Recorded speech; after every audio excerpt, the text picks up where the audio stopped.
when people are in conflict, they often think that the way to resolve that conflict is to just keep hammering their own perspective and to use whatever power they may have to coerce the other person into agreeing to them. So we call our model the understanding-based model because we believe that developing understanding is the better alternative than using power and coercion to manipulate or push the other person into adopting your view.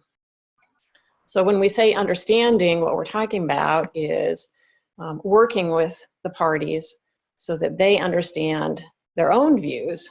So they may actually not have as deep an understanding of their view as they could if we work together with them to deepen it. And then also to understand the other person or other party's views so that they can take that into account. The Center for Understanding in Conflict welcomes you to The Other Chair, a monthly podcast exploring the dynamics of conflict and how to bring the human issues to the table. Together with our guests, we explore how the power of understanding each other can lead to better solutions for people on both sides of an issue. We will also share tips for managing your own mediation practice, approaching conflict in the professional world, and ways to apply our understanding-based model in your personal life. Hello to our listeners, and welcome to The Other Chair. My name is James Dykman. November marks 1 year since we launched this podcast, and we thank you to our listeners for sticking with us and to all of our guests who have joined us over the past year. So we wanted to take this time to share a webinar recording with you of the 6 underlying principles. This recording is a really great deep dive into the principles that underlie the understanding-based model and that are really deployed in everything that we do to bring parties together in conflict. And so thank you to Conner and Katherine Miller, senior trainers at the Center, for participating in this webinar and for helping make this audio available to our listeners. So thank you so much for being here, and I hope you enjoy. Welcome all to this webinar that Katherine and I are doing on the 6 underlying concepts. I think that it's probably one of those things that people leave the mediation intensive training having thought this is like really important and great stuff in the training, and then all that other stuff that we give you and like the underlying concepts just go by the wayside. And I actually personally think that the underlying concepts are, for me, they're like guiding lights when I don't know what to do.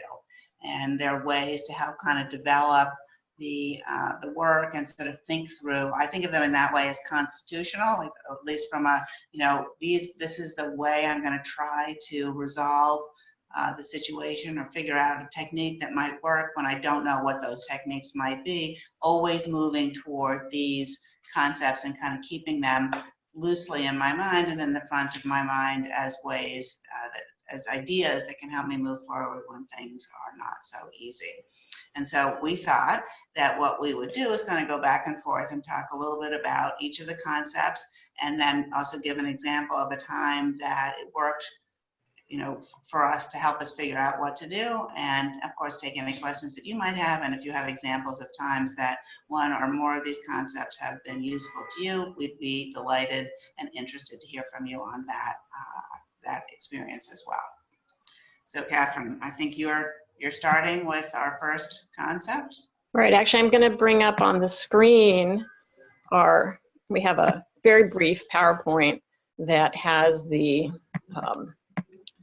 concepts with them. So let me just get this started.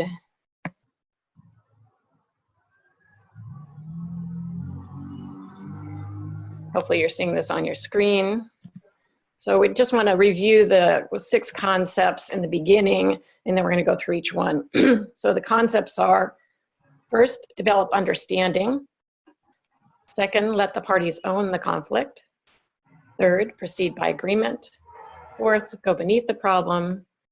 Fifth, allow tension. And 6th, support autonomy and honor connection. So we're going to start with develop understanding. So I love this photo because I looked at quite a bit of photos trying to figure out how to represent the problem that arises when we are thinking about develop understanding. And one of the problems is that everybody has a different perspective. So I love this photo where everybody's facing a different direction. the pictures they're going to have are going to be all different, yet they're at the same place. So one of the problems is that everyone has their own perspective, but they think everybody else is looking in the same direction as them. So if you asked one of these people, what's this look like? They would show you their picture and they think that's what it looks like, the entire place. And the other problem is that when people are in conflict, they often think that the way to resolve that conflict is to just keep hammering their own perspective and to use whatever power they may have to coerce the other person into agreeing to them. So we call our model the understanding-based model because we believe that developing understanding is the better alternative than using power and coercion to manipulate or push the other person into adopting your view. So when we say understanding, what we're talking about is working with the parties so that they understand their own views.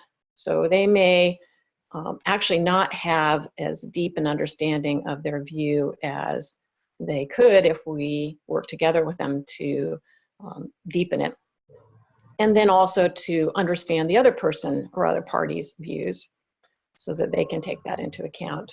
And finally, the external realities they face if they understood the things that are outside of them that might impact their solution. Let me just stop the screen share for a minute so you don't have to keep looking at this. Back to seeing us. So let me tell you about a case I had recently where this was really came to the forefront. This was a couple who were getting divorced after quite a long marriage, and they had an estate that comprised a number of different items. But one in particular was kind of a side business, a side agricultural business that had been developed on land that had been in the family of one of the parties for years, many years. And the other spouse had developed this sort of more or less a hobby agricultural business.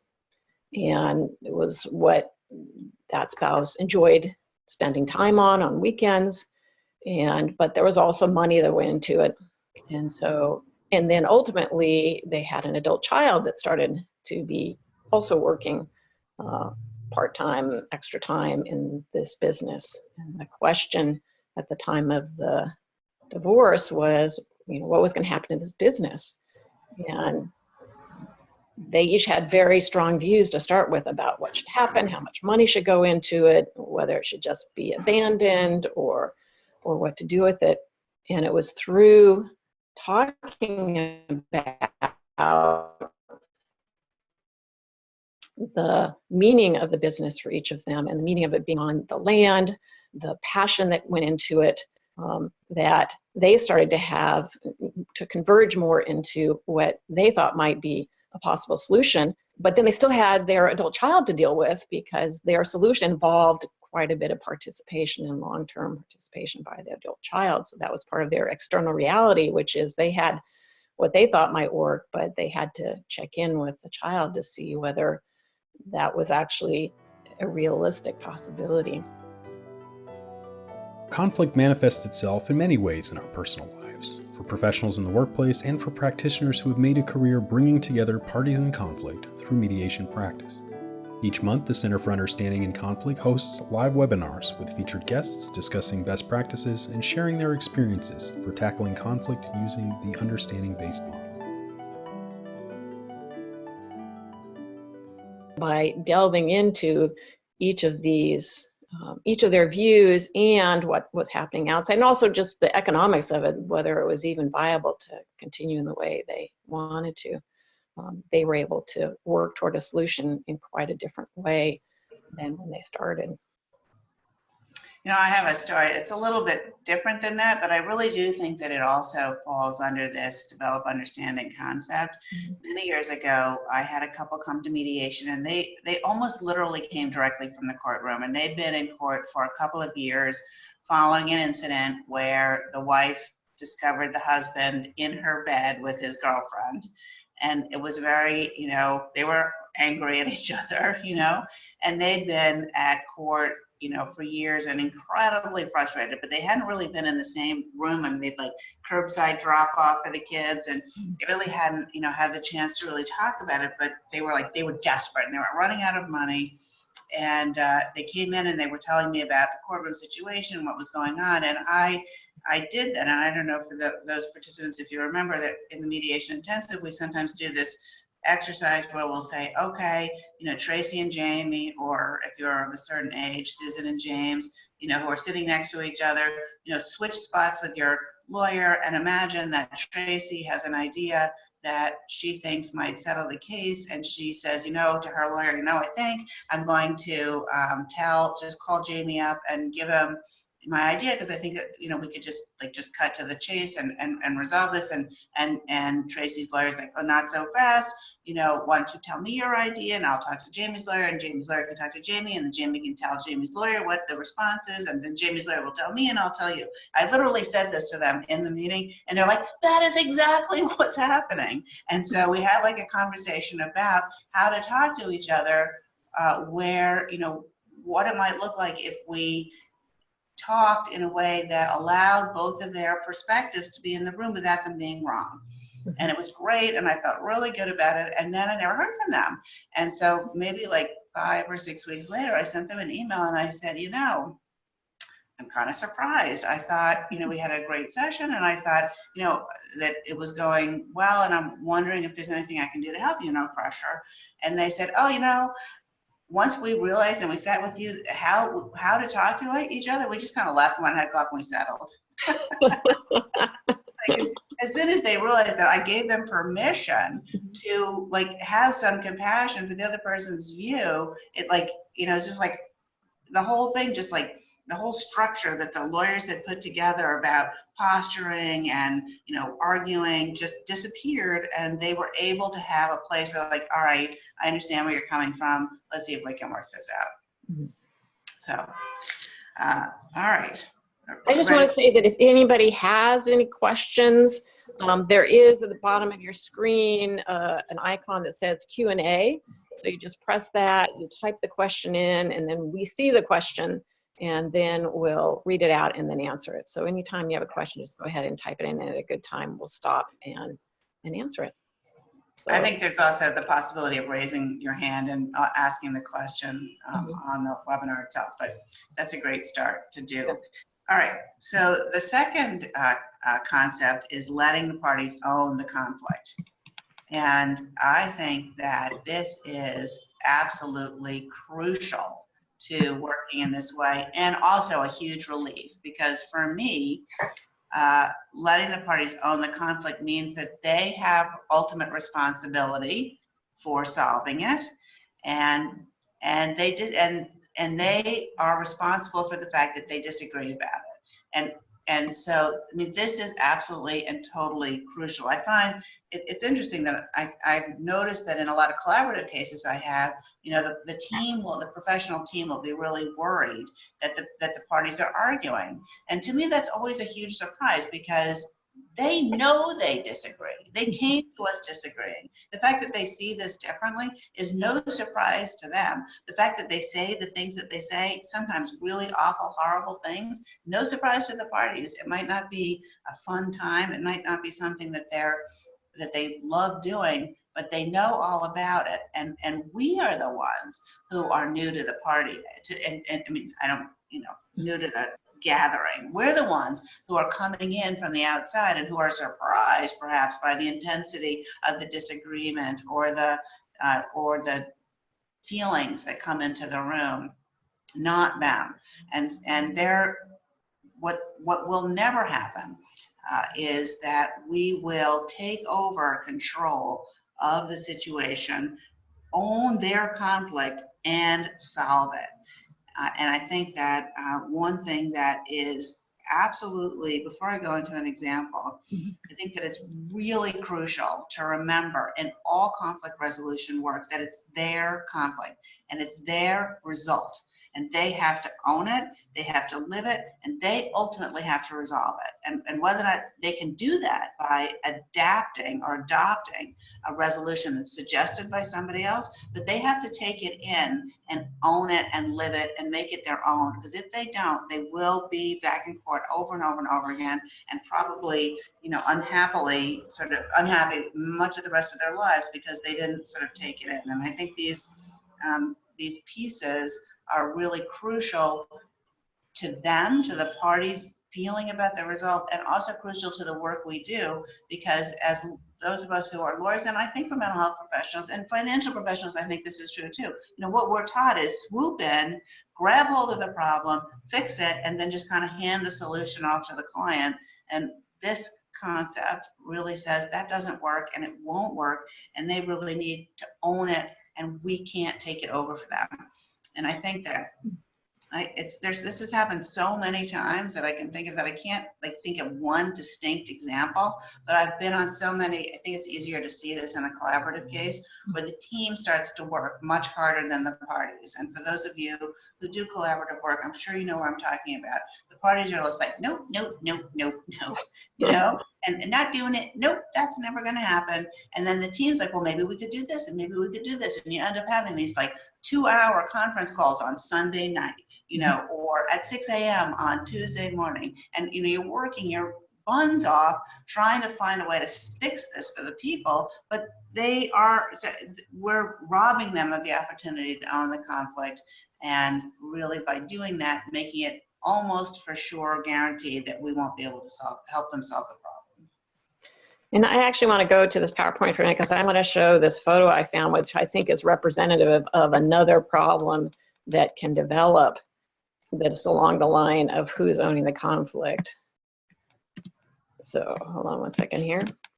So I love this photo because it reminds me of what happens sometimes when there isn't any explicit conversation about who's in charge, but everybody has an implicit idea that the professional's in charge. So I like this picture of Putin here, who is sitting around a table and maybe everybody's having a conversation, but we know who's going to be making the decision. And I think that's what can happen in a situation with a professional who's a mediator, a collaborative lawyer, or a consulting or participating lawyer, and the clients sit back and they want the answers to the professional. So you might talk about ideas and then they look at the professional. So what do you think?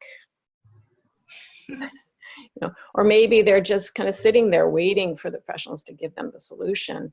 And especially if there's silence or some other kind of void, I think there's such a temptation for the professional to jump into that void and start to take on the responsibility because the clients are abdicating the responsibility. And they're hoping the professional will solve it for them. That's what they came to a professional for anyway. And I find myself that I think that's more tempting in either the sort of relatively easy cases or the quite difficult cases. So, the relatively easy ones, it's like, oh, we know the solution. It's always going to be kind of the same thing. Seen this before, know how to do this. Let me just jump in and make this easy for you. We can get this done in one meeting. And then the other one is where it's just so tough and people are really at each other, or as Katherine says, some of those times when they're very obstinate and you just want to jump in and get it done because you can see a path, you think it's clear, and you think they're going to buy into it, maybe begrudgingly, but they would, and it's so tempting to just go ahead and do that. Yep. All right, just want to check. Concept 3. Okay, I just want to see if there's no questions yet. Okay. So concept number 3, I'm going to move us back to our PowerPoint here for a second.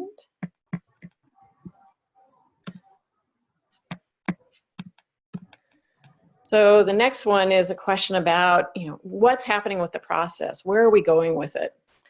So sometimes you have parties that keep vying for who's going to be process, who's going to get to decide what we're doing next. And And certainly if there's other professionals involved, maybe it's a mediation with attorneys also participating, they have their ideas about where we're going to go. So it becomes, a fight over what the next step is.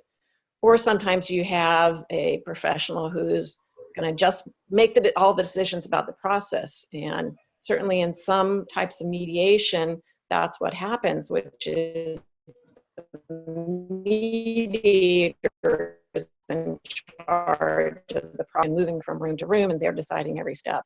And you might not be surprised to hear that we have a different picture. So our concept number 3 is proceed by agreement.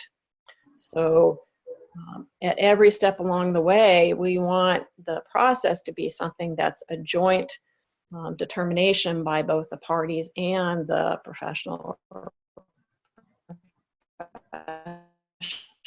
professionals, so that everybody's agreeing on be taken. And that is, first we identify either what our goal is, what we're trying to accomplish, or what the problem is we're looking at that step. Then we may propose a process, or it could be someone else in the room, one of the parties or another professional will propose, well, what if we do this? Then we want to see whether that sounds like a good idea to everybody in the room. Does this make sense? Why would this be helpful? And then also check in to see, is there anything about it that you're worried about or that you're concerned about? And address those concerns, and then see if we've agreed. Now that sounds like a very long process, and sometimes it can take some time to get through that. And sometimes it's just very quick. Here's what we might do. Does that make sense? Yes, yes, okay, let's go. So let me stop the PowerPoint. I just want to give an example of a case I had with 2 parties that were very triggered by each other. As soon as one would start to talk, within maybe 10 seconds, maybe once in a while 20 or 30 seconds, the other one would start trying to talk. And part of it was, I think they were trying, this is a mediation, they were trying to convince me of their viewpoint, but also I think it was quite painful for them to hear what the other person said because they had such a different viewpoint. So we stopped the conversation we were having about the substance, and we had a conversation about, well, how are we going to work together? What would be a way we could proceed that would allow each of you to talk about your view and be able to get out your story without the other person stopping you?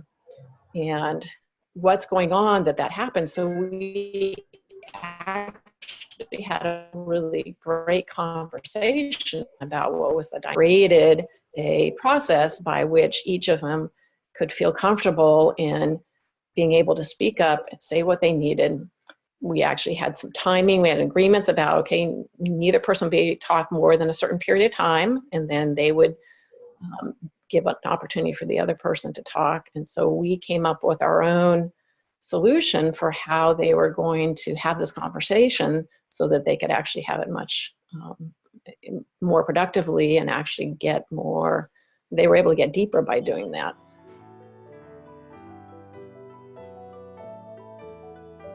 Throughout the year, the Center for Understanding in Conflict hosts in-depth basic and advanced certificate programs designed to train you to become effective mediators and conflict resolution professionals centered in the understanding-based model. Our training programs have been the gold standard in alternative dispute resolution for 40 years and is popular within the legal community with human resource professionals, ombudsmen, and corporate workplace mediation clients. I think that proceeding by agreement and structuring the process, they kind of go together, right? Because the structuring the process is part of proceeding by agreement. That's how you get to proceeding by agreement. Right, exactly. It's a logistical kind of how-to, right? Mm-hmm. And I remember years ago, I had a couple come in to mediation, and I thought they were coming to mediation, and they came with their couples counselor. And I said, So, I got their contact information. I did the whole sort of like thing and sort of got a sort of sense of what was going on in the room. And so I said, so you're here today, as I understand it, to talk about mediation, and whether or not it might be a good process for you. Is that right? Mhm.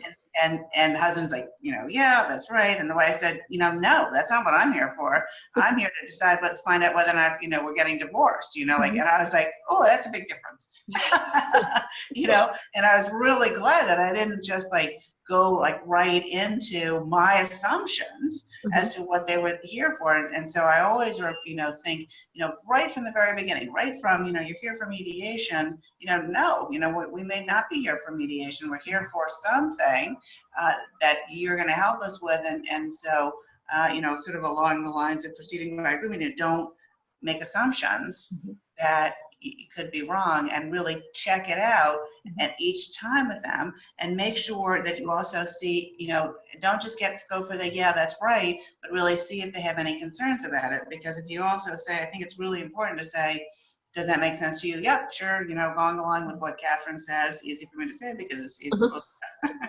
But, say, like, do you have any concerns about it? Oh, well, yeah, maybe I do. And, a lot of times I've gotten some very valuable, I think, information from people, and really gotten them to engage with the process, because we were able to really talk about their concerns, especially early on about the mediation process. Because as you all know, sometimes people come to mediation because one person thinks it's a good idea and the other person kind of goes along for the ride. And so making sure that you don't just leap right in, make sure both parties are really there and really engaged, because otherwise they hear, the Charlie Brown parents in their minds, you're talking and they hear mwah, mwah, mwah, and then their name. And they're not really participating. So I think that proceeding by agreement starts like at hello. And the other thing, that if you're constantly proceeding by agreement and getting little agreements along the way, it's showing them that agreement is possible. I mean, some people come in, they haven't agreed for years, or at least it feels that way to them. And so being able to have these little agreements is building the capacity for them and the recognition that they're able to reach agreements. And so okay, what's next on our agenda? Does this make sense? Okay, how about if we do something else? So I am always checking with people. And I think sometimes when you have other professionals in the room, they like, okay, come on, get on with it, but there's actually it's very helpful to just say, okay, this is what we're going to do next. And it might even be just a small thing. Should we move to this next item on the agenda? Does that make sense? Okay, yes. We don't have to have a 5-minute conversation, but it's just building in that reflex, that muscle for reaching agreements. Yeah, and I think also going along with that is the sense that the whatever the ultimate deal isn't going to be shoved down their throat. That they get the feeling, they know, like, well, yeah, I'm being brought along each part, and each step of the way, I'm making it with my own volition and my own steam. I'm not just being dragged along. And I think it starts to alleviate some of that anxiety that something's going to be done to them, that without their permission or without their, I don't love this term, but buy-in. Yeah, and I think that's even when you get towards the end, sometimes, particularly I find when attorneys involved at the end of a long day, there's an agreement, they want to put it down in writing right away and get everybody to sign off, because heaven forbid they might change their mind the next day. Yeah. And I always want to make sure that people are, if they want to do that, that we really have a good conversation, that they're comfortable, they're not just exhausted. And I would much more prefer that they don't sign off that day. They have a chance to make sure that's really what they want to agree on, and not feel like they're being pushed into it or just so exhausted they have to say yes. All right, concept number 4. Okay. Go beneath the problem.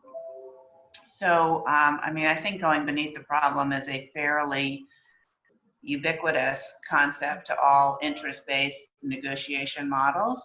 And I think it goes along with this idea that, as Einstein said, the problem can never be solved at the level which it presents. So that when people are talking about what the problem is, they're often, and by often I mean usually, talking about something that's not really the problem. And particularly when they make a statement like, I don't want to pay maintenance. That's what we call alimony in New York. I don't want to pay it. I'm not paying any more than this. That's not going to happen. And they say, it's about money or something like that, really trying to explore what that is really about.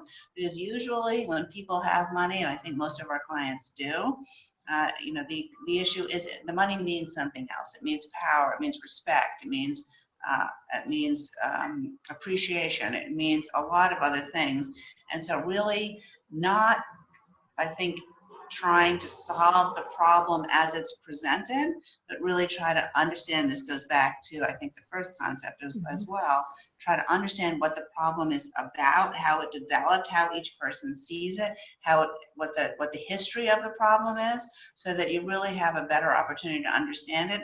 I, for one, know that my first instinct is I hear about the problem, and before the words are out of the person's mouth, I'm solving it. Oh, have you tried this? And what about that? And it can be really challenging to make myself wait, make myself really understand the context and the environment of the problem, and then proceed by agreement toward the resolution, instead of just try to say, okay, well, you want 5, I want 10, how about 750?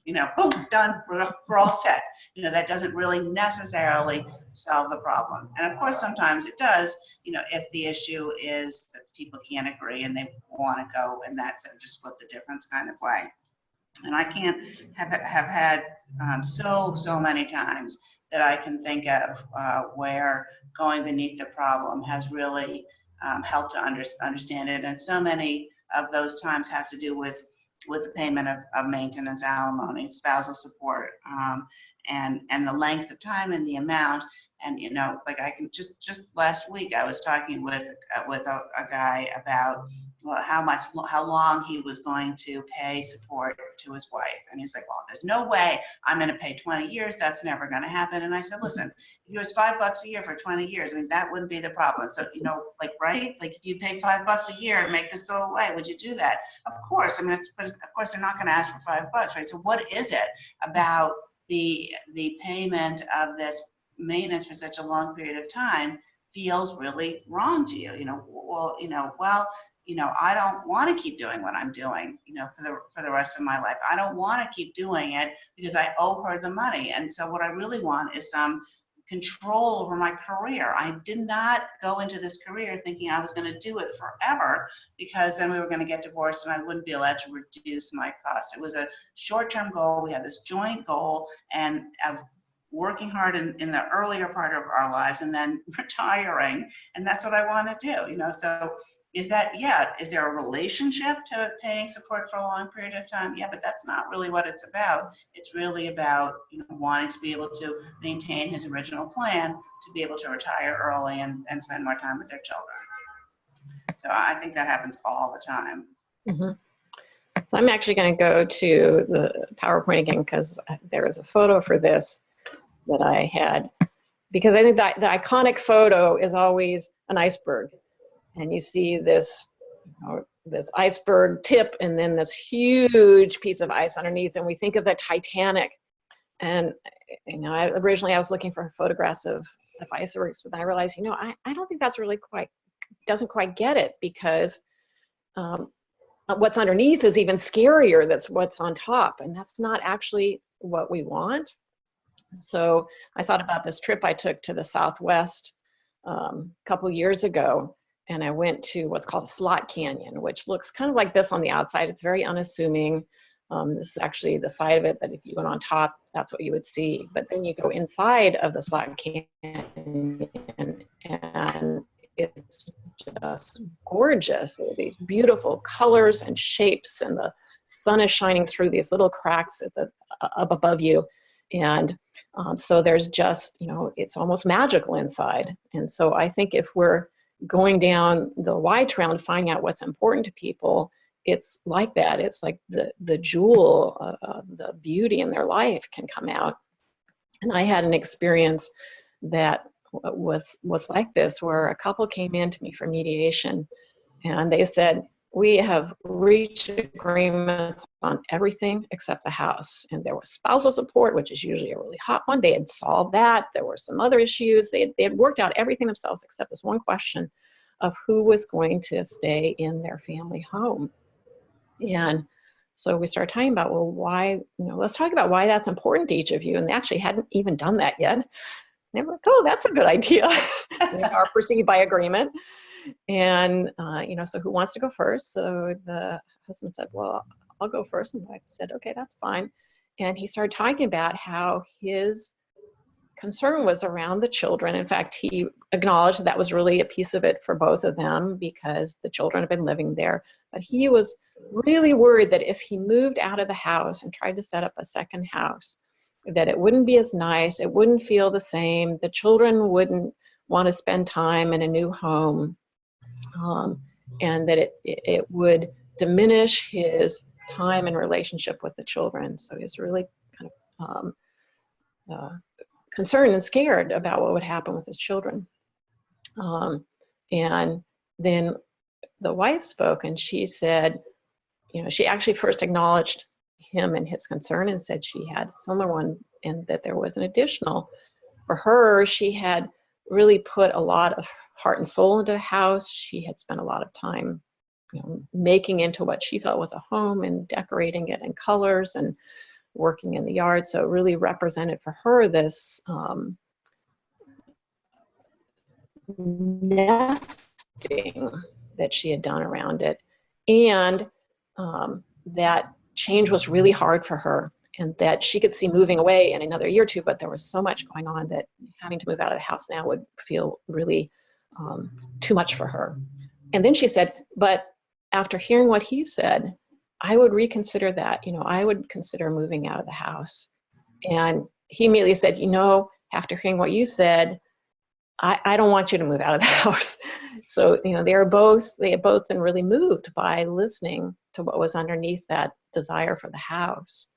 And then we moved on to how could we make it work where, and he was going to move out, but how could we make it to really create a second home that the children would really feel comfortable in? So it was really, it was really a, find the right word, heartwarming sounds so trite, but it really was that they just, and this was about a 15-minute conversation, but they'd never had the chance to really go underneath that position they had about keeping the house, and it made such a difference. Yeah, because I think that for people on their own, don't feel safe to acknowledge the other person's view often because it feels like giving up their own space. And one of the gifts that we can give people in mediation, I think, is the opportunity to hold that space where they can acknowledge and have compassion for the other person's view without it feeling like they're giving up their own space. And through that kind of duality, oftentimes opportunities appear. And I agree with you that the Slot Canyon is a much better picture or visual than the iceberg heading for the Titanic. Exactly. Watch out, danger. Yeah, that would make you really want to go underneath, won't it? Yeah, exactly. No, I want to stay on top. Yeah, we want to make going underneath be a wonderful destination. Yes.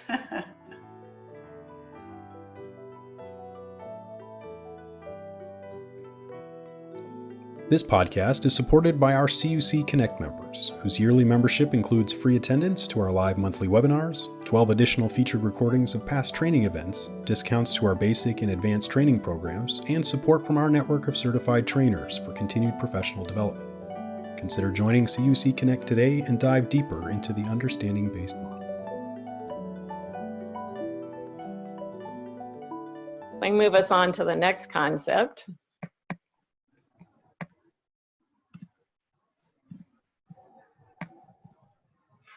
So I think this is what professionals are always worried about will happen when the temperature rises in the room, which is it's going to boil over and be a huge mess. I know that's what my stove sometimes looks like when I'm trying to make yogurt. Um, but what our concept is allow tension, that there is discomfort with that tension in the room, with anxiety, with the sometimes raised voices, with you can hear the emotion in people's tone of voice in their body. And what I think is a natural human response to that is, let's get out of this. Let's leave the room. Let's get through it. Let's shut it down. Let's figure out a way to make that tension go away. And our view is that when there's tension, it means we have found the place where we're really right there in the middle of the problem. And so it helps us to identify where is it that we need the most work, and also that allowing that tension to be there can create the energy and the motivation and the movement so that you can actually come to a solution rather than just staying in limbo. I'm a meeting, I don't see them for 6 or 8 months or times longer. And I think that's because they don't have enough tension so that the problem is high enough on their priority to solve. And you sometimes see that when you have one person who has a really high level of tension, they're ready to get it solved yesterday. And the other person is like, oh yeah, maybe someday we'll do this. So the tension isn't there. It's moving them to be creative, to look for solutions.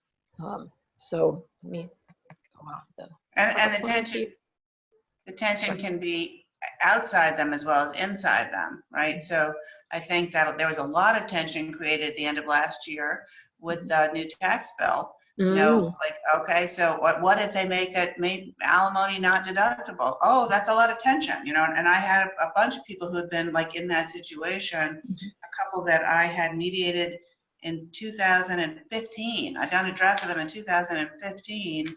And I thought that they kind of went to their attorneys and I thought that they just kind of worked it out with their attorneys, but it turned out that they'd just been living by the terms of this draft that they'd never signed. He'd been deducting the maintenance, the alimony, which, you're not supposed to do. And then he got a little nice audit letter from the IRS, and he's like, tension. We need to get this done, and it drove them in, and because of the potential for losing the alimony deduction, drove them to get it done, that in December, instead of waiting another 2 years for their children to both become parents themselves and move on with their lives. So I think that something has to drive them through those difficult moments. And so either that's going to be external, like it could be that they're in court and, it's coming up like this and, and they've got a court date, like that's an external thing that's going to drive them through to either to avoid it or just go through it and get it, or some kind of internal tension, we're getting audited, or I have to get this over with, or, it's the reason why I think meetings work. I mean, people don't want to keep coming to endless meetings because it's not fun. And, it gets them to make the difficult decisions because, most people will sort of choose the path of least resistance unless there's something to drive them to do something that they need to do to really change their situation. So, but it's also something I think that we professionals don't like. You made reference to that before. Oftentimes, when I'm, talking to colleagues, it's like, well, what do you do when the people, when it gets hot in the room, right? And the pot starts to boil over. Oh, break time. Oh, let's take a break. Oh, caucus. And I think that, and for the people who work in a highly caucus model as opposed to a low caucus model like our model, this is the thing, right, that comes up that makes people say, oh, it's a caucus time. And I personally think that's a really big mistake, because that, as you said earlier, like that's where the gem, the truth is. The truth is in the conflict. And if we can really see what's going on for them, what they say, how they are, and observe them in that more sort of open state of conflict, if that makes sense, Mm-hmm. then we really have an opportunity to help them if we keep them together. Obviously not if they're like hitting each other, I don't mean something like that, but really, if they can get through it together in the room through the tension instead of out of it, totally different thing, I think that's really amazing. Yeah, I think this is also tied to our concept number 2 of who's owning the conflict, because I think when there is tension in the room, this is a time when professionals might be tempted to start owning the conflict themselves because they want the tension to go away, so they're going to jump in with their solution. Well, how about if we do this? How about if we do that? And I find that when there's tension in the room, that is the time when it's actually silence, and just taking a pause in each other's presence is really powerful. Sometimes you get to the point where we've talked about solutions and none of them seems to fit, or someone isn't willing to, we haven't reached an agreement on which one will work. And, then people sort of look at the professional, well, you have your magic wand, your magic solution. And I just say, I don't have a magic solution here. And then I just sit and I just let the tension be there. And it's quite amazing how many times, once you have some silence and some tension and clarity that they own the conflict, that tension then creates or sparks someone coming up with an idea that is a new idea.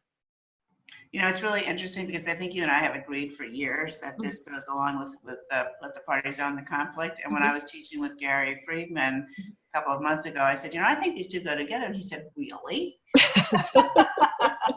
So it's really kind of interesting. I think what I love this about the concepts is that they're sort of ever evolving, right? And the idea of like being able to sort of approach the idea from like different perspectives and really and with parties, with each other, really is helpful for me in my thinking about the work.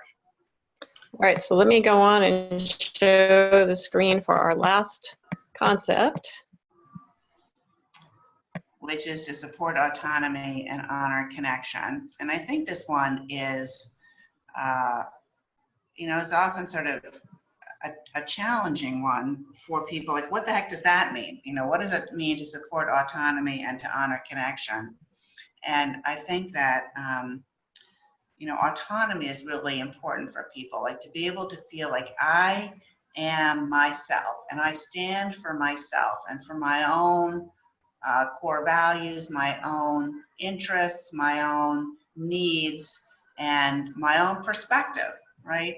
And it turns out that I've been reading this great book called Your Brain at Work by David Rock, and he talks a lot in the book about how important the idea of choice is, right? And autonomy and choice, being able to choose for myself, right? This is a really important thing, and we've been talking about this proceeding by agreement, going beneath the problem, really understanding what is true for each person for their own, and really honoring each person in their own individual state. And at the same time, they come in relation, right? They come in relationship to each other, and they come in relationship to the problem.